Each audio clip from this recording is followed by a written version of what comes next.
வணக்கம். இன்றைக்கி ஜாதகத்தில் அந்த செவ்வாய் நீச்சமான என்ன பலன், கெடு பலன் அப்படின்றது உங்களுக்கே தெரியும். செவ்வாய் நீச்சமாகி 12 லக்னத்துக்கும், மேஷத்துலேருந்து மீனம் இருக்கும், 12 லக்னத்துக்கும் செவ்வாய் கடகத்தில் தான் நீச்சமாகுது.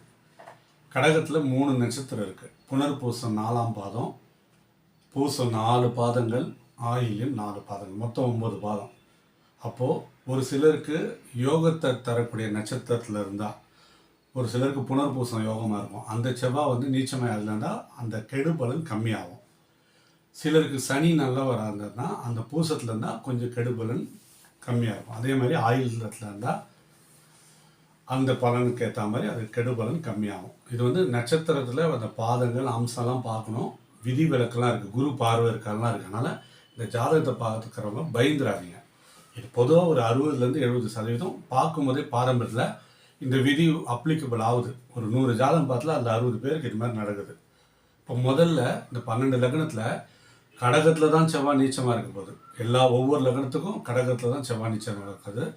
அந்த நீச்சமான செவ்வாய் அவங்களுக்கு என்ன பலனை தரும் அப்படின்றத இப்போ பார்க்கலாம். முதல்ல மேஷ லக்னம். உதாரணத்துக்கு பாருங்கள், மேஷ லக்னத்துக்கு 4ல் செவ்வாய் நீச்சம்.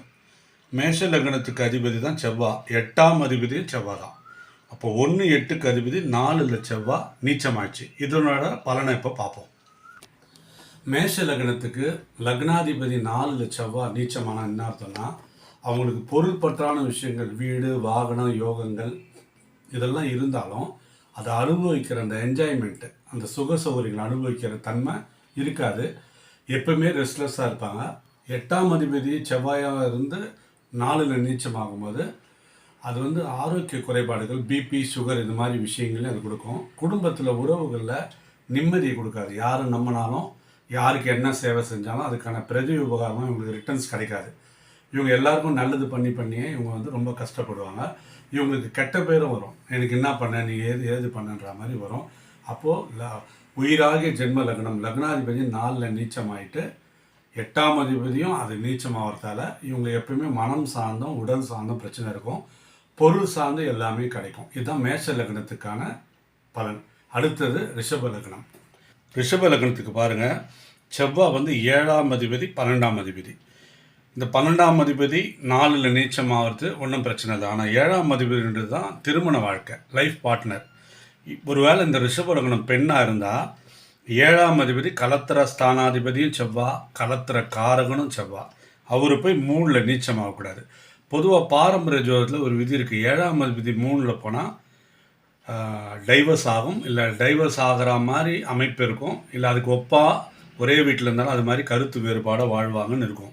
ஆனால் ரிஷப லக்னத்துக்கு 7ஆம் அதிபதி 3ல் செவ்வாய் இருந்தால் கண்டிப்பாக டைவர்ஸ் ஆகும், மேஜர். அப்போ அந்த ரிஷப லக்னத்துக்கு 7ஆம் அதிபதி 3ல் நீச்சமானால் பாரம்பரிய விதிப்படி 7ஆம் அதிபதி 3ல் தான் டைவர்ஸ் ஆகுன்ற இல்லாமல் நீச்சமாகவும் இருக்கு இல்லையா? அப்போ கண்டிப்பாக அங்கே பிரிவினையை 60% 70% ரிஷப லக்னக்காரர்களுக்கு இது கொடுக்குது. இது மாதிரி ஜாதகங்களை மேட்ச் பண்ணும்போது நம்ம அவாய்ட் பண்ணால் நல்லது. அடுத்தது மிதுன லக்னம்.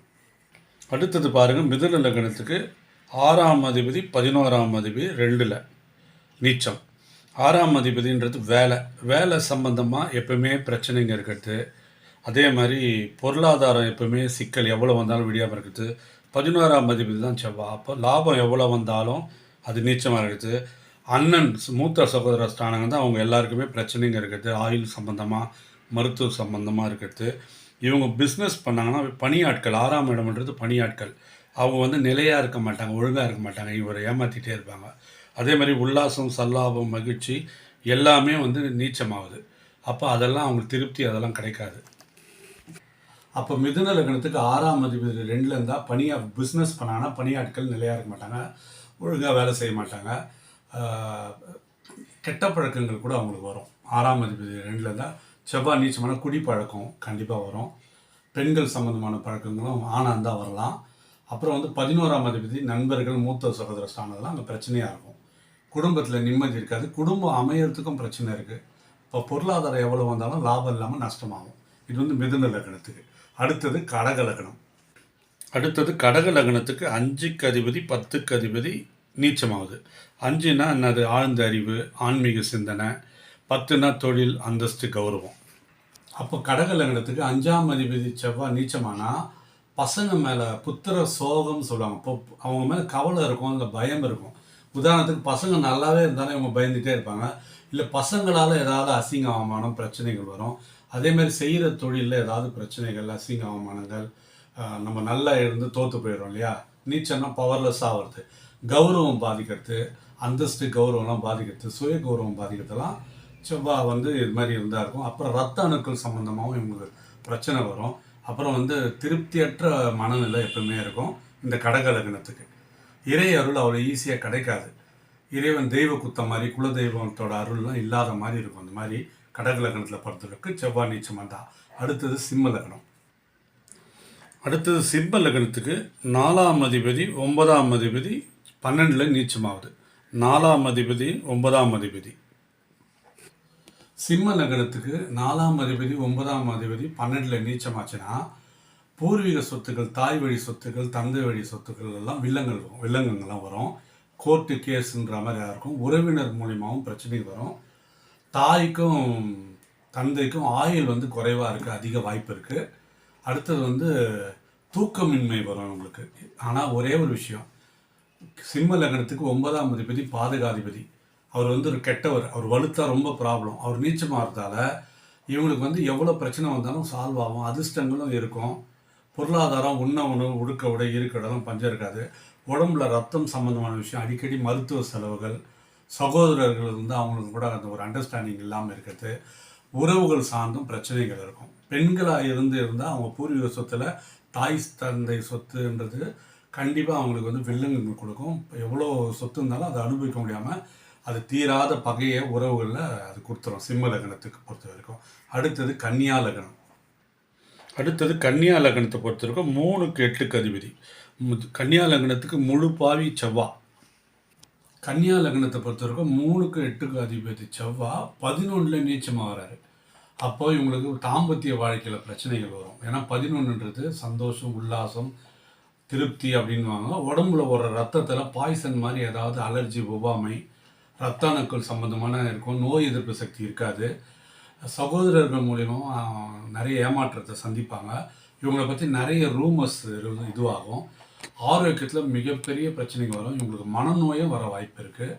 இவங்களுக்கு நல்ல அறிவாற்றல் இருந்தாலும் இந்த மனம் சார்ந்தும், உடல் சார்ந்தும், தாம்பத்திய வாழ்க்கை சார்ந்தும், செக்ஸு சார்ந்தும், ரத்த அணுக்கள் சார்ந்தும், கவுன்ஸு சார்ந்தும் இவங்களுக்கு பிரச்சனைகள் இருக்கும். இடம் சம்பந்தமாகவும், அது தாய் சம்பந்தமாக, தாய் தந்தை சொத்தில் இவங்களுக்கு ஒரு வில்லங்கங்கள் நிச்சயமாக வரும்.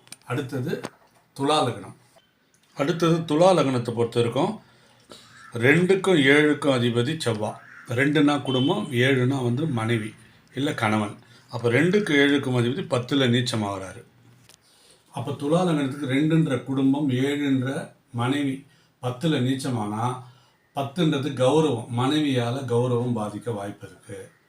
மனைவி சொத்துகளில் வில்லங்கள் வர வாய்ப்பு இருக்குது. மனைவிக்கு பதவி உயர்வு அந்த மாதிரி விஷயங்களில் அந்த மாதிரிலாம் வேலை செய்கிற இடங்களில் பிரச்சனை இருக்குது. ஒர்க் பண்ணால் ஹவுஸ் ஒய்ஃப் ஹார்மோன்ஸ் ப்ராப்ளம் மனைவிக்கு வர்றதுக்கு வாய்ப்பு இருக்குது. இவருக்கு குடும்பத்தில் எவ்வளோ பணம் வந்தாலும், நல்லா சம்பாதிச்சாலும், அந்த ஏற்று எவ்வளோ தான் மேலே போனாலும் கீழே வந்துடுவாங்க. இப்போ ஹைட்டில் போய் கீழே விடுற மாதிரி தொழிலையும் மிகப்பெரிய லாஸ் வர்றதுக்கு வாய்ப்பு இருக்குது. முக்கியமாக இவங்களுக்கு கௌரவ அந்தஸ்தம் பாதிக்கும். மனைவி மூலியமாகவும் இவங்களுக்கு சிறு சிறு கவலைகளும் அசிங்க அவமானமும், மனைவி வீட்டு சைட்லேருந்தும் மனைவியோட தாய் மூலியமாகவும் அசிங்க அவமானங்கள் வர்றதுக்கும் இவங்களுக்கு வாய்ப்பு இருக்குது. குடும்பம், வாக்கு, பணம், இந்த 3த்துலேயுமே இவங்களுக்கு நிறைய ஏற்ற இறக்கங்கள் இருக்கும். பேச்சிலேயும் கவனம் தேவை. பேசும்போது கோபமாக பேசும்போது இவங்க தவறான வார்த்தைகளை பேசுறதால குடும்பத்தில் பிரிவினை அது மாதிரிலாம் வர்றதுக்கு வாய்ப்பு இருக்குது. திருப்தியற்ற மன வாழ்க்கை, திருப்தியற்ற மனநிலை துலா லக்னத்துக்கு நிச்சயமாக இருக்குது. அடுத்தது விருச்சிக லக்னம். அடுத்தது விருச்சிக லக்னத்துக்கு லக்னாதிபதி 6ஆம் அதிபதி. லக்னாதிபதி 6ஆம் அதிபதி 9ஆம் இடத்துல நீச்சமாகறாரு. இந்த 9ஆம் இடம்ன்றது இவங்களுக்கு பாதகாதிபதி வேறு. ஒரு கிரகம் பாதகாதிபதி வீட்டில் இருந்தாலும் அது கெடுத்துரும். இப்போ இந்த விருச்சிக லக்னத்துக்கு 9ஆம் இடத்துல செவ்வாய் இருந்தால் அது ஏற்கனவே கெட்ட இடம் இல்லையா, பாதகாதிபதி இல்லையா, அந்த இடத்துல போய் இது நீச்சமாகறதுன்றது ஒரு 50% மைனஸ் குறையுது. 100% கெடுதல் கிடையாது, 50% தான் கெடுதல்.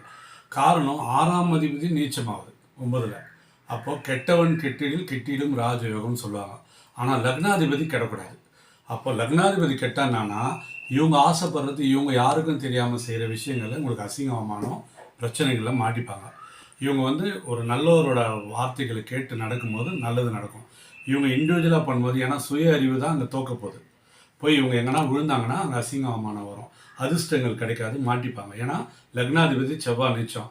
6ஆம் அதிபதி நீச்சமானா இவங்களை ஏமாற்ற நினைக்கிறவங்க எல்லாருமே அழிஞ்சு போயிடுவாங்க, தோற்று போயிடுவாங்க. ஏன்னா 6ன்றது இவங்களுக்கு வெற்றி, எதிராளிக்கு வந்து நீச்சமாகறாங்க. பகையாக இருக்கிற எதிராளிங்க வந்து நீச்சமாகறாங்க. அப்போ அவங்க வந்து இவங்கள தப்பாக நினைக்கிறவங்க தோற்று போயிடுவாங்க. ஸோ இதில் பலமும் இருக்குது, பலவீனமும் இருக்குது. அப்போது இவங்க சுய